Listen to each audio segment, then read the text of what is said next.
Hi, micro cap and small cap investing एक ऐसी investment type यहाँ अगर अच्छी कंपनीज में राइट टाइम पर एंट्री हो जाए तो इन्वेस्टमेंट अमाउंट 100 टाइम्स, 200 टाइम्स या 500 टाइम्स भी हो सकती है। लेकिन इस तरह की इन्वेस्टिंग में सबसे बड़ी प्रॉब्लम यही होती है कि काफ़ी सारी small cap and micro cap companies अपने लाइफ स्पैन के फर्स्ट 8 to 10 ईयर्स में ही खत्म हो जाती हैं एंड उसके बाद भी काफ़ी सारी छोटी कंपनीज बंद होती ही रहती हैं। क्योंकि micro cap and small cap के बारे में बात करना बहुत ही सीरियस एंड रिस्पॉन्सिबल डिस्कशन होती है एंड मेरा मानना है कि सिर्फ कंटेंट क्रिएशन के लिए micro cap and small cap पर वीडियो नहीं बनाना चाहिए एंड अपनी इस जिम्मेदारी को समझते हुए ही मैं कुछ कंपनीज को आपके सामने रखूंगा। इसलिए जो भी कंपनी शॉर्टलिस्ट करके मैं आपके लिए लेकर आया हूं उनको शॉर्टलिस्ट करते हुए जिन पॉइंट्स का ध्यान रखा गया है उसमें फर्स्ट ये है कि ज्यादातर कंपनीज का बिजनेस एस्टेब्लिश्ड हो, इतना ज्यादा एस्टेब्लिश्ड हो कि कंपनीज खुद में ही एक मोट होल्ड करती हो। ज्यादातर कंपनीज अपने प्रोडक्ट सेगमेंट में mid cap and large cap companies को भी टफ कंपटीशन दे रही हो।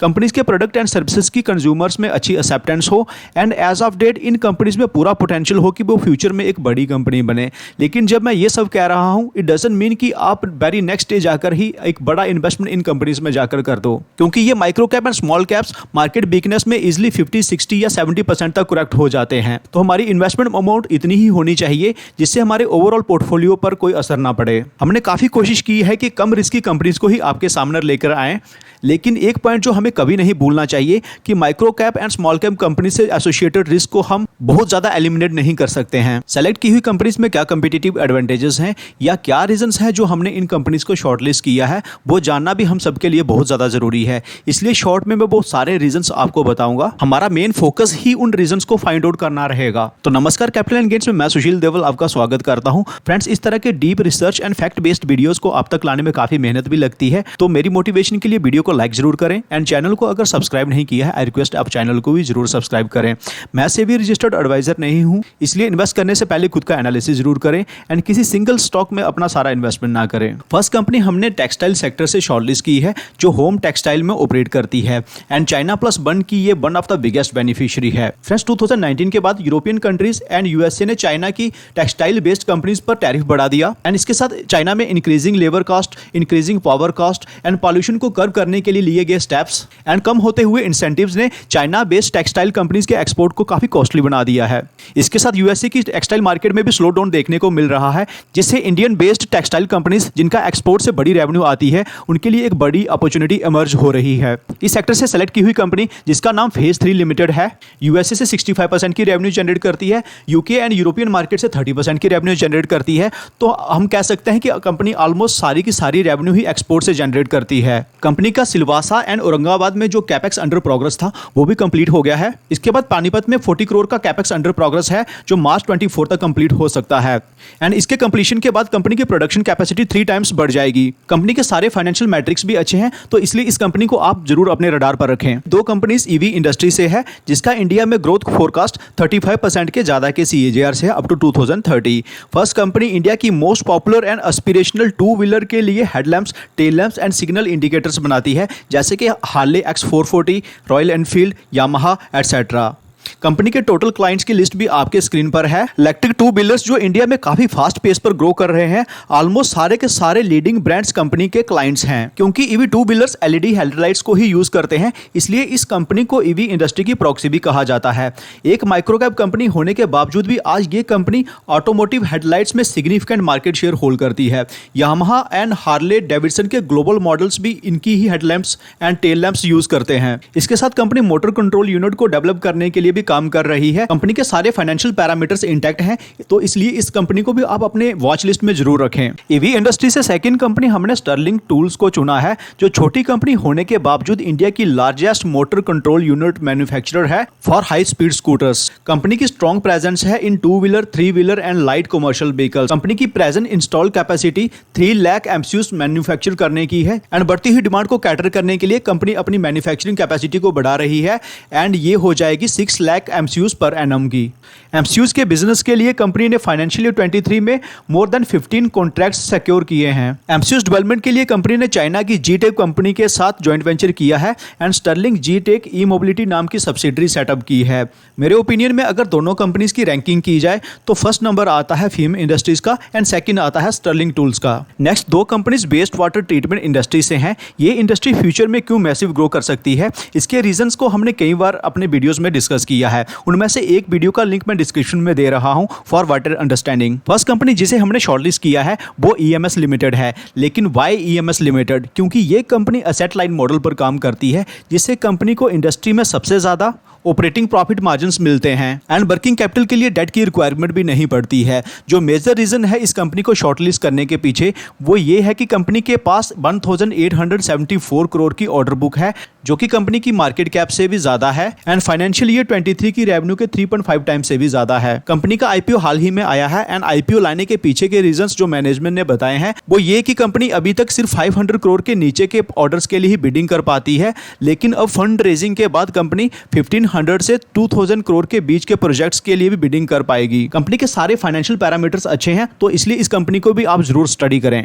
नेक्स्ट कंपनी जिसे हमने वेस्ट वाटर ट्रीटमेंट इंडस्ट्री से शॉर्टलिस्ट किया है वो वर्ल्ड की 3rd largest private water operator है and globally 6th largest desalination player है। कंपनी का नाम बाटेक बोवैग लिमिटेड है। कंपनी में कुछ टेम्पररी ट्रबल्स चल रही थी जो अभी ऑलमोस्ट रिजॉल्व हो गई हैं, जिसके बारे में हमने कंप्लीट वीडियो बनाकर आपके सामने रखा था एंड वीडियो लिंक डिस्क्रिप्शन में है। फर्स्ट मेन रीजन है इस कंपनी को शॉर्टलिस्ट करने का, कंपनी ने हाल ही में कुछ बड़े ऑर्डर्स अंडरटेक किए हैं, इससे रेवेन्यू जनरेशन अभी होना है। सेकंड बड़ा रीजन ये है कि कंपनी के पास 1251 करोड़ की ऑर्डर बुक है, जो कि फाइनेंशियल ईयर 23 के रेवेन्यू के 3 टाइम्स है। ऑर्डर बुक में इंजीनियरिंग, प्रोक्योरमेंट एंड कंस्ट्रक्शन से 653 करोड़ के ऑर्डर्स हैं एंड यहां कंपनी को काफी हेल्दी EBITDA मार्जिन्स मिल रहे हैं, that is approximate 25%। Company high growth industry से बिलोंग करती है, इसलिए इस कंपनी को भी आप जरूर स्टडी करें। नेक्स्ट 3 कंपनीज फार्मा सेक्टर से है, जिसने लास्ट के 2 सालों से कोई खास परफॉर्म नहीं किया है, लेकिन अब फार्मा कंपनीज में फिर से अच्छी ग्रोथ मिलना स्टार्ट हुई है। मेन रीजन यही था कि कोविड के टाइम कुछ एडिशनल डिमांड क्रिएट हुई थी, जिसके खत्म होते ही कंपनीज की revenue and net profits pre Covid level पर आ गए। इसलिए फाइनेंशियल मैट्रिक्स में हमें इन कंपनीज का comparison pre Covid and financial year 23 के कंटिन्यूएशन में करना चाहिए एंड फाइनेंशियल ईयर 21 एंड 22 को इग्नोर करना चाहिए। मींस हमें ये याद रखना चाहिए कि इन दोनों फाइनेंशियल ईयर्स में कोविड रहा था। तो कंपनी का नाम नेचुरल कैप्सूल्स लिमिटेड है, जो कैप्सूल शेल्स बनाती है, जिसमें हर तरह के कैप्सूल्स आते हैं, जैसे कि जेलेटिन बेस्ड, सेलुलोज बेस्ड, हलाल certified and vegetarian capsules. Company second largest Indian manufacturer है जेलेटिन कैप्सूल्स की एंड इंडिया में वेजिटेरियन कैप्सूल्स की फर्स्ट मैन्युफैक्चरर है। कंपनी हर साल अपनी कैप्सूल मैन्युफैक्चरिंग कैपेसिटी को भी बढ़ा रही है। तुमकुर में कंपनी एक बड़ा ग्रीनफील्ड कैपेक्स कर रही है। ग्रीनफील्ड कैपेक्स का मतलब है किसी ब्रांड न्यू फैसिलिटी को डेवलप करना। इस फैसिलिटीज में जिन APIs की मैन्युफैक्चरिंग होनी है उन्हें PLI स्कीम के थ्रू अप्रूवल मिल रखा है। टोटल प्रोजेक्ट की कॉस्ट 130 करोड़ है, जो कि कंपनी की मार्केट कैप के कंपैरिजन में काफी ज्यादा है एंड ये पैसा आएगा कहां से वो आप यहां पर देख सकते हैं। यहां पर कंपनी 48 करोड़ का लोन लेगी, उसके बाद 20 करोड़ कंपनी अब खुद से इन्फ्यूज करेगी, उसके बाद 25 करोड़ कंपनी को एक हाई नेटवर्थ इन्वेस्टर से मिल रहे हैं एंड ये काफी बड़ी बात है, क्योंकि जब भी कोई बड़ा इन्वेस्टर किसी कंपनी में इन्वेस्ट करता है तो उसकी फ्यूचर आउटलुक को भी काफी अच्छे से स्टडी करता है। इसके बाद कंपनी 50 करोड़ प्राइवेट इक्विटी के थ्रू उठाएगी। कैपेक्स में कंपनी का जो 130 करोड़ का खर्चा हो रहा है उसमें से अप्रोक्सीमेट 67 करोड़ कंपनी को PLI स्कीम्स के थ्रू मिल जाएगा over the next 6 years. Company जिन 3 APIs का इस प्लांट में मैन्युफैक्चरिंग करेगी, इसमें से फर्स्ट API की कंपनी इकलौती मैन्युफैक्चरर रहेगी इंडिया में एंड फाइनेंशियल ईयर 23 में इस API का 51 करोड़ का इंपोर्ट हुआ है। सेकंड API जो मैन्युफैक्चर करेगी कंपनी, इसकी भी कंपनी इकलौती मैन्युफैक्चरर रहेगी एंड फाइनेंशियल ईयर 23 में ये 162 करोड़ में इंपोर्ट हुआ है। उसके बाद जो थर्ड API है, इसकी कंपनी इंडिया में टोटल 2 में से 1 मैन्युफैक्चरर रहेगी एंड फाइनेंशियल ईयर 23 में ये 186 करोड़ में इंपोर्ट हुआ है।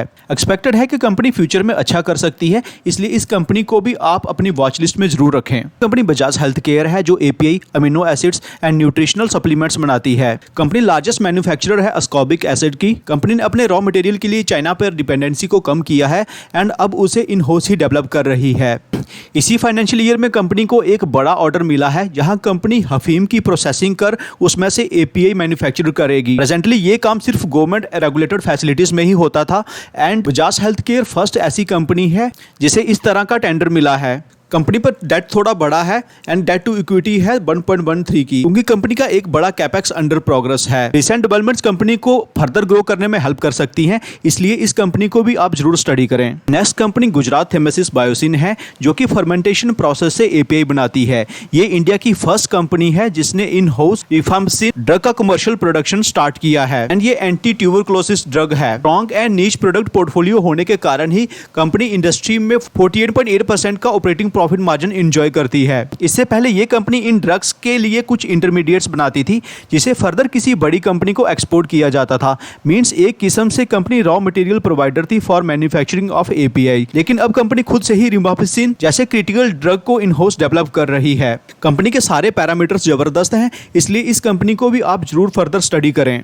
उसके बाद नेक्स्ट कंपनी पेंट सेक्टर से है। ये एक ऐसा सेक्टर है जिसकी ग्रोथ हमेशा ही इंडिया में जीडीपी ग्रोथ से डबल होती है एंड हाई एंट्री बैरियर वाला सेक्टर होने के कारण इसमें सिर्फ 6 to 7 कंपनीज ही ऑपरेट करती है। पेंट सेक्टर से जिस कंपनी को हमने शॉर्टलिस्ट किया है उसका नाम सिरका पेंट्स है, जिसके ऊपर वर्ल्ड लीडर सिरका इटली की पेरेंटेज है।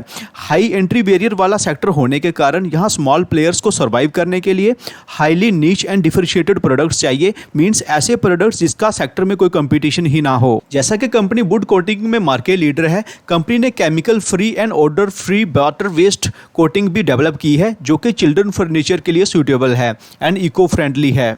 कंपनी ने मल्टीनेशनल पेंट कंपनी ओइकोस के साथ भी जॉइंट वेंचर किया है for selling their products in India. Oikos world wide eco friendly paints sell करने के लिए जानी जाती है। कंपनी की 70% रेवेन्यू रिटेल से आती है एंड उसके बाद जो 30% रेवेन्यू है वो ओईएम से आती है, जिसमें गोदरेज, जिंदल स्टेनलेस, मास फर्नीचर जैसे क्लाइंट्स हैं।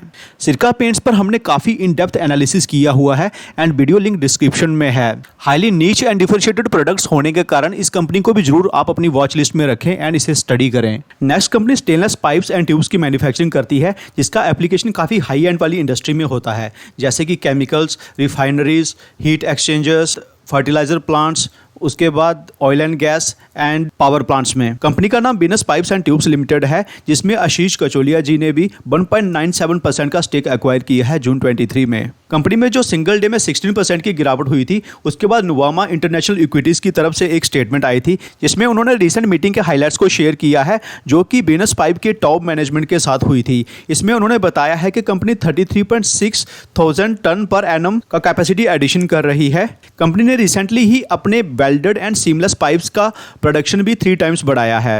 नुवामा इक्विटीज ने मीटिंग्स के कुछ हाइलाइट्स को सामने रखा है, जिसमें उन्होंने बताया है कि कंपनी का जो प्रॉफिट आफ्टर टैक्स है ये 54% के CAGR से बढ़ सकता है between financial year 23 to financial year 26। इसके साथ रेवेन्यू भी 32% के CAGR से बढ़ सकती है during the same period and जो EBITDA मार्जिन है जो कि प्रेजेंटली 12.5% के अराउंड है, ये बढ़कर 18.5% हो सकता है बाय फाइनेंशियल ईयर 26। इसके साथ कंपनी के पास 200 करोड़ की ऑर्डर बुक भी है। कंपनी ने वेल्डेड पाइप्स में एंड सीमलेस पाइप्स में जो अपनी कैपेसिटी को 3 टाइम्स बढ़ाया है, इससे नियर टर्म में अच्छी ग्रोथ मिल सकती है एंड उसके बाद जो company 33.6 kilo ton per annum का कैपेसिटी एडिशन कर रही है, इससे फाइनेंशियल ईयर 26 के बाद ग्रोथ मिल सकती है। इसलिए इस कंपनी को भी जरूर आप अपनी वॉच लिस्ट में रखें।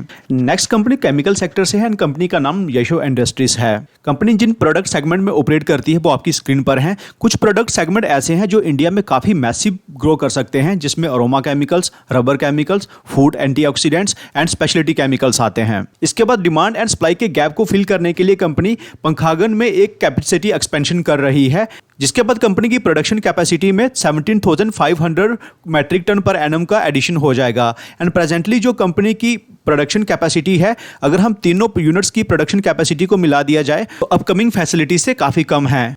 कैपेक्स की जो एस्टिमेटेड कॉस्ट है वो 400 करोड़ है। इसमें जो ट्रायल रन स्टार्ट होगा वो Q3 फाइनेंशियल ईयर 24 में स्टार्ट होगा। Commercial production Q4 financial year 24 में स्टार्ट हो सकता है एंड इसके कंप्लीट होने के बाद कंपनी की रेवेन्यू में 550 से 600 करोड़ के बीच का एडिशन हो सकता है अगर ये प्लांट 100% कैपेसिटी पे चलता है। इस प्रोजेक्ट के कंप्लीट होने के बाद भी कंपनी के पास 45 से 50% के अराउंड लैंड बची रह जाएगी, जिसे फर्दर कैपेसिटी एक्सपेंशन के लिए यूज किया जा सकता है। कंपनी के सारे फाइनेंशियल मैट्रिक्स अच्छे हैं एक्सेप्ट कंपनी पे डेट थोड़ा सा ज्यादा है एंड उसका रीजन यही है कि कंपनी कैपेसिटी एडिशन कर रही है, तो इसलिए इस कंपनी को भी आप जरूर अपने वॉच लिस्ट में रखें। नेक्स्ट कंपनी एडहेसिव कैटेगरी से है एंड कंपनी का नाम Jyoti resins and adhesive limited है।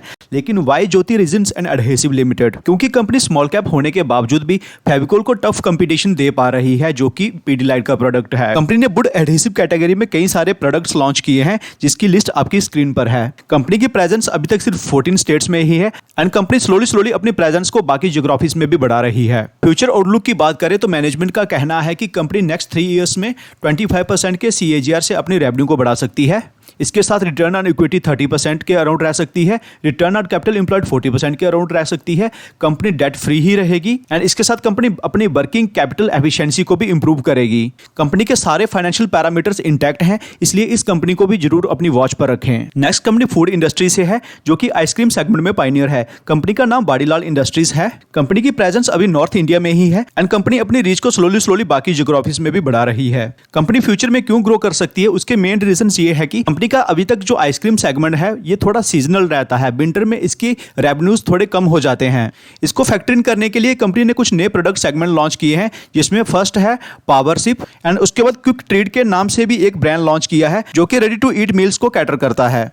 कंपनी अपनी प्रेजेंस को इंटरनेशनली बढ़ा रही है। कंपनी फिलहाल ऐसी कंट्रीज को टारगेट कर रही है जहां पर इंडियन डायस्पोरा की अच्छी प्रेजेंस है। यूएसए में कंपनी रोबस्ट एक्सपेंशन कर रही है, जिसके कुछ ग्लिम्पसेस आप देख सकते हैं। कंपनी के फाइनेंशियल मैट्रिक्स भी अच्छे हैं, तो इसलिए इस कंपनी को भी आप जरूर स्टडी कर सकते हैं। नेक्स्ट कंपनी एक लाइटनिंग सोल्यूशन प्रोवाइडर है, जो कि retail, infra, home and railway segment में ऑपरेट करती है। कंपनी का नाम focus lightning and fixtures limited है। कंपनी के मार्जिन की बात करें तो रिटेल से कंपनी 46% के मार्जिन जनरेट करती है, होम सेगमेंट से कंपनी 62% के मार्जिन जनरेट करती है, इंफ्रा से कंपनी 27% के मार्जिन जनरेट करती है, लेकिन रेलवे में कंपनी काफी कम मार्जिन जनरेट करती है, दैट इज 10%। एंड इसका रीजन ये है कि कंपनी प्रेजेंटली रेलवे के लिए एक डेवलपमेंट वेंडर है, लेकिन कंपनी ने ऑलरेडी अप्रूव्ड वेंडर बनने के लिए अप्लाई कर रखा है। As a development vendor apply करना and as an approved vendor apply करना, दोनों में प्राइस का अच्छा खासा डिफरेंस आता है, जो फर्दर मार्जिन पर प्रेशर डालता है। क्योंकि कंपनी अभी एक डेवलपमेंट वेंडर है, इसलिए कंपनी को किसी प्रोजेक्ट के लिए 20% से ज्यादा बिडिंग नहीं मिल पाती है। एक बार कंपनी अप्रूव्ड वेंडर बन जाती है तो कंपनी एलिजिबल हो जाएगी 80% की बिडिंग के लिए, जो फर्दर कंपनी के मार्जिन्स को बेटर कर सकती है। इस कंपनी के सारे फाइनेंशियल मैट्रिक्स अच्छे हैं, लेकिन जो एक बड़ी डेवलपमेंट पेंडिंग है रेलवे का अप्रूव्ड वेंडर बनने की, उसकी प्रोग्रेस को हमें मॉनिटर करना होगा एंड इसलिए इस कंपनी को भी जरूर आप अपनी वॉच पर रखें। फ्रेंड्स, हमारे पास अच्छी small cap and micro cap की लिस्ट काफी लंबी है, लेकिन आज के वीडियो में हम सिर्फ आधी कंपनीज को ही कवर कर पाए हैं। फ्रेंड्स, अगर इस वीडियो पर हमें 500 लाइक्स भी मिल जाते हैं तो हम यही मानेंगे कि आपको ये वीडियो अच्छा लगा है एंड हम बची हुई कंपनीज भी अगले वीडियो में आपके सामने लेकर आ जाएंगे। तो कैसा लगा वीडियो कमेंट सेक्शन में जरूर बताइएगा। चैनल को अगर सब्सक्राइब नहीं किया है, आई रिक्वेस्ट आप चैनल को भी जरूर सब्सक्राइब कर लें। मिलते हैं आपसे अगले वीडियो में। Take care.